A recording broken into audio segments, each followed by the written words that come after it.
Alonso Galván, qué gusto tenerte aquí como todos los miércoles. ¿Cómo estás? Muy bien, Amelia, muchas gracias. También con el gusto de estar con ustedes aquí en el programa, ¿verdad? Felicidades porque ayer fue el Día del Abogado. Muchísimas gracias, muchísimas gracias. Y empezamos con nuestro tema de hoy, que es contrato de arrendamiento. Efectivamente, hemos comentado de manera insistente que todo nuestro actuar en la vida está rodeado de celebración de contratos. Sí. Hacemos contratos de compraventa, contratos de préstamo, de mutuo, contratos de arrendamiento, etcétera. Todo esto es una relación contractual en nuestra vida. Contrato matrimonial, sí, uno de los principales. Sí. Sin embargo, todavía existe alguna cierta renuencia a la cultura del papelito. El papelito habla. Y muchas veces, como ejemplo, en el caso del arrendamiento, que es el tema que vamos a platicar hoy, por la confianza, porque es un amigo, porque es mi compadre, porque es familiar, porque es conocido, celebramos los contratos sin que se quede plasmado en un documento. Entonces lo hacemos de manera verbal. Entonces, aquí, bueno, ya es una problemática muy marcada la cuestión del arrendamiento con o sin contratos, ¿sí? Sabemos que por el crecimiento tan grande que ha tenido nuestra entidad, ¿sí? Poblacional, y la carestía o el incremento en los precios de la vivienda hacen muy difícil la adquisición para varias personas de vivienda propia, ¿no? Entonces tenemos que recurrir al arrendamiento de inmuebles.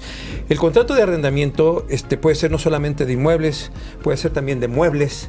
Ahora nos vamos a ir en esta ocasión únicamente a la cuestión de bienes inmuebles, como lo pueden ser las casas, pueden ser terrenos, porque ya se arrendan en arrendamiento terrenos, pueden ser departamentos, pueden ser bodegas, etcétera. Entonces, en ese sentido, sobre la cuestión inmobiliaria, aquí lo recomendable es que aplicamos lo que establece estrictamente la ley.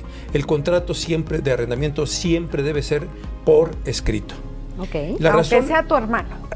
Que se celebre con quien se celebre, ¿sí? Porque en un momento dado, si llegamos a tener un problema como arrendadores o como inquilinos, necesitamos acreditar las condiciones bajo las cuales celebramos nuestro contrato de arrendamiento. Yo como arrendador, pues tengo que demostrar que yo le renté por cierto tiempo determinado, por un precio determinado, a mi inquilino o arrendatario, cierta propiedad, ¿sí? Si yo no tengo un documento, ¿cómo voy a acreditar en el momento que yo tenga un problema cuáles fueron las condiciones bajo las cuales se celebraron? Pues las palabras se las lleva el viento y vamos a ver quién acredita, ¿no? ¿Quién acredita o tiene más fuerza ante un juez para acreditar las condiciones? El inquilino puede hacer valer que en lugar de 5 pesos de renta se acordó que era 1 peso solamente y no hay nada para acreditar lo contrario, ¿sí? Que la duración del contrato de arrendamiento iba a ser por cierto tiempo, a lo mejor 1 año, y no es cierto, fue por 6 meses o por 5 años, etcétera. Entonces, aquí lo importante es señalar que en los contratos de arrendamiento se establecen precisamente las condiciones bajo las cuales estamos celebrando ese contrato. Y en primer lugar, dentro de los elementos de los contratos de arrendamiento, tenemos que tener presente que hay que describir el inmueble que vamos a dar en arrendamiento. Quiere decir en qué consiste, si es una casa habitación, si es un local comercial, si es un terreno, si es una bodega, una industria, etcétera, y en qué condiciones físicas se encuentra dicho inmueble.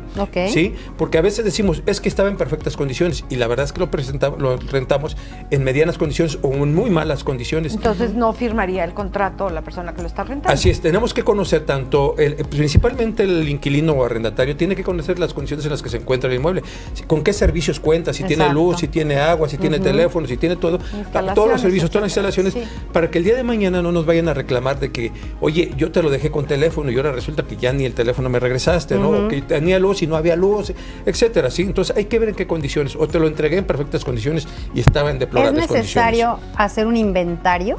Por supuesto. Por supuesto que sí es necesario en el caso de que los inmuebles tengan muebles. Sí, a veces damos en arrendamiento inmuebles que están amueblados. Por ejemplo, una casa con cocina integral, hay que decir que tiene cocina integral. Efectivamente. Y closets y...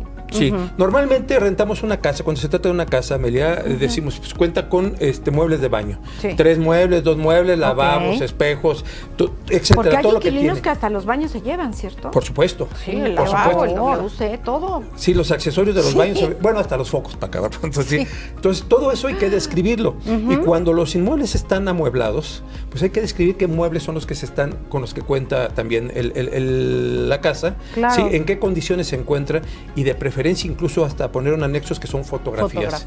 Fotografías para que el día de mañana no nos reclamen de que, oye, este sillón yo no te lo entregué roto y me lo estás regresando son malas condiciones. No, así estaba, no estaba roto. Entonces, preferible tomar fotografías cuando sean inmuebles amueblados. ¿Sí? También en los contratos se va a establecer la duración del arrendamiento. ¿Por cuánto tiempo va a ser? En el caso en particular, la ley señala que los contratos de arrendamiento deben de ser mínimo por 1 año, pero las partes son las que determinan el plazo por el cual se va a celebrar. Hay ocasiones en que los contratos se celebran por 3 meses, por 6 meses, o bien se celebra por 1 año, pero al término del contrato no se renueva ese contrato y se sigue o se prorroga, se celebra un nuevo contrato y se va por más tiempo, ¿no? Hay el caso, como ejemplo, cuando se celebra por tiempo determinado 1 año y no se celebra un nuevo contrato, ese contrato que se celebró no quiere decir que quede ya sin efecto, sin validez, porque las personas a veces consideran que eso sucede. A veces recibimos consultas donde me dice, oiga, mi contrato venció hace 1 mes, ya no tengo contrato, entonces quiere decir que ahorita, no, tu contrato se prorroga. Se prorroga por un plazo igual de otro año, o bien se puede convertir en un contrato por tiempo indefinido. ¿Qué quiere decir? Que hasta que el propietario o el arrendador te solicite la terminación de ese contrato, o bien te lo rescinde. Pero a ver, si el contrato dice que es válido por 1 año, si no se renueva, se prorroga 1 año más, automáticamente. 1 año más. ¿Cuántas veces más se puede prorrogar el mismo contrato? Si una vez que se vence el año de prórroga, ¿sí? Tú continúas habitando el inmueble, se vuelve por tiempo indefinido. ¿Sí? Esto no es muy recomendable, quiero pensar. Sí, es lo mismo. Yo creo que aquí lo importante, para mí en lo particular siento que es lo mismo. Lo que pasa es que ya no puedes dar por terminado el contrato. Bueno, sí lo puedes dar por terminado en cualquier momento. El arrendador puede dar por terminado el contrato incluso antes de que se vence el término por el cual se celebró del año, porque puede tener necesidad del inmueble, porque hay alguna circunstancia en particular que no se puede hacer habitable el inmueble y entonces lo dan por terminado con anticipación. ¿Pero debería de estar estipulado en alguna de las cláusulas del contrato inicial? Por supuesto. Okay. O sea, yo celebro el contrato por 1 año, porque creo que todo va a funcionar bien. Si antes del año yo por alguna situación extraordinaria requiero del inmueble, voy a requerir la terminación anticipada de ese contrato por necesidad mía de ocupar ese inmueble. Esto, ¿sí? Del arrendatario. El arrendador. El que está rentando. Es el inquilino. El inquilino es el arrendatario. El arrendatario. Okay. Entonces, si el inquilino quiere dar por terminado el contrato antes de tiempo, ¿también podría? También lo puede hacer. O sea, ¿de las dos partes? De las dos partes. Se puede dar por una situación extraordinaria. ¿Hay alguna penalización? A veces en los contratos se establecen las penalizaciones, porque yo puedo decirte, celebré el contrato por 1 año, si tú me lo vas a desocupar a los 6 meses, lo siento, me tienes que pagar el año de renta, porque tú lo celebraste por 1 año, y estás obligado. Sí, estás obligado, pero si los acuerdos que se celebren por las partes establecen esa situación o esa circunstancia, pues sería lo más adecuado. Por eso la importancia de un contrato por escrito, ¿sí? Porque ahí tú vas a establecer cuáles son las condiciones. Y ahorita que terminemos los demás puntos, señalaremos en específico ese tipo de acuerdos, ese tipo de condiciones, si me lo permites. Sí, claro. La otra cosa, señalábamos el precio del arrendamiento. ¿Cuánto va a costar el arrendamiento? ¿Y de qué forma se va a pagar este arrendamiento? ¿Sí? Se establece, el pago mensual va a ser de 1,000 pesos, ¿sí? Y será por rentas adelantadas o por rentas vencidas. Quiere decir que si son por rentas adelantadas, hoy inicia el día primero, inicio mi contrato, pero ese día voy a pagar la renta del mes que va a correr, ¿sí? Entonces, son rentas adelantadas por 1 mes, ¿sí? O bien, al término del mes te voy a pagar la renta. Es sobre tiempo que se ocupó el inmueble. Lo más común es decir, te voy a cobrar rentas adelantadas. Exacto. ¿Sí? Los primeros días del mes, así es, cubrimos ese mes. Así es. Y al año, vamos a suponer que si al año no se renueva el contrato, hay que establecer las condiciones sobre los posibles incrementos de la renta. Si no hay un contrato donde se establezcan los incrementos de la renta, ¿cómo se la vamos a incrementar al inquilino? ¿Sí? Si no lo acordamos. Bueno, la ley establece o te protege de alguna forma un porcentaje sobre el cual se debe de incrementar la renta, que es del 10%. Se venció tu contrato al año, no hay un nuevo contrato, pues tienes que pagar el 10% de incremento, ¿sí? Pero si ya lo conveniste, pues lo vas a pagar. Claro. ¿Ok? Entonces se queda establecido. Ahora, también muchas veces, y generalmente, se pide una garantía sobre el arrendamiento. ¿Ese es el depósito? El depósito, el famoso depósito. ¿Para qué es el depósito? El depósito es para garantizar los daños que se le puedan ocasionar al inmueble, ¿sí? En los servicios, en las instalaciones, en la pintura, cualquier cosa.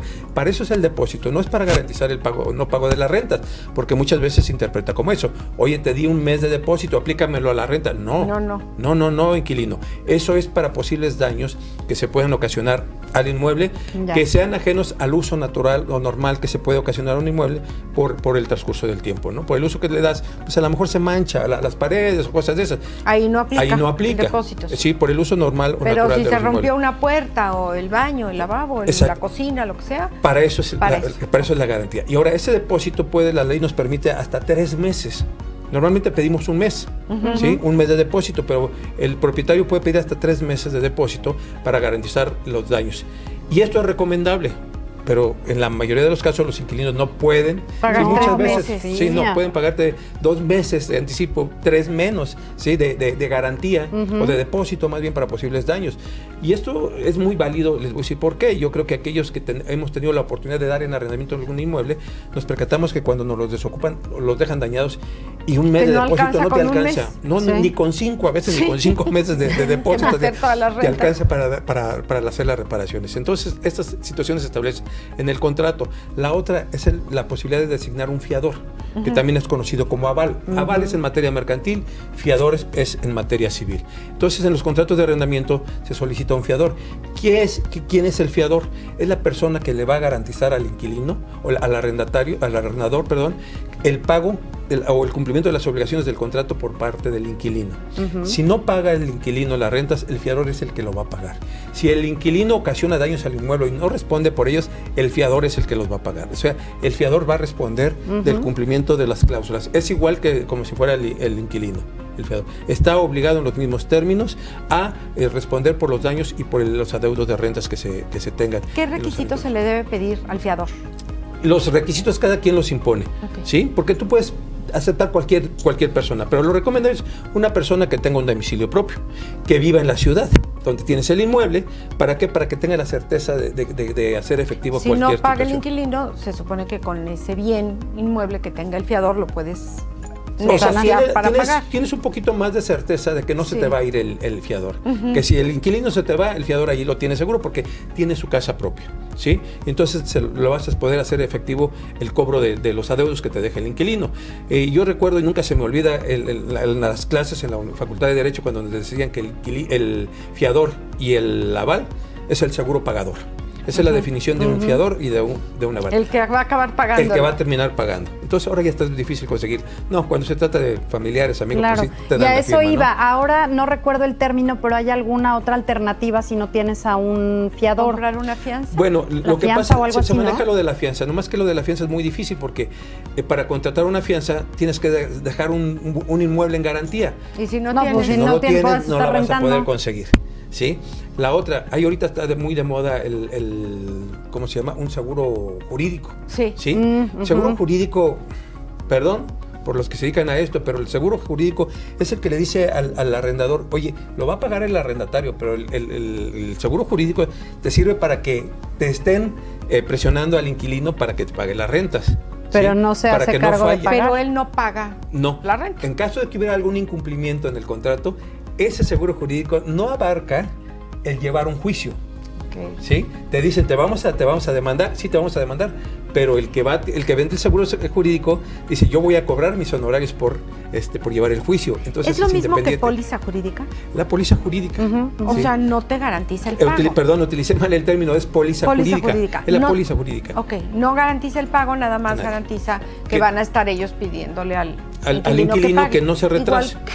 Igual que le pida el Claro, va a ser como el papá, ¿no? Nada más estar ahí encima, pero al final del día no se está haciendo cargo de la responsabilidad del pago, pues. Es correcto. Entonces, pues son algunas de las cláusulas que pueden implementarse dentro de un contrato de arrendamiento, que es muy importante. Aquí cabe señalar que los contratos de arrendamiento los podemos comprar hasta en una papelería. A eso iba. ¿Y son válidos? Y son válidos. Los podemos bajar incluso de internet. ¿Sí? Nada más que, como ejemplo, este tipo de contratos están muy limitados. Los que se suben a internet los ponen en base a la necesidad. No, que alguien que lo elaboró lo hizo. Pero no está acorde a las necesidades propias tanto del arrendador como del arrendatario. Entonces, aquí lo recomendable es que quienes vayan a celebrar un contrato de arrendamiento se asesoren con un abogado.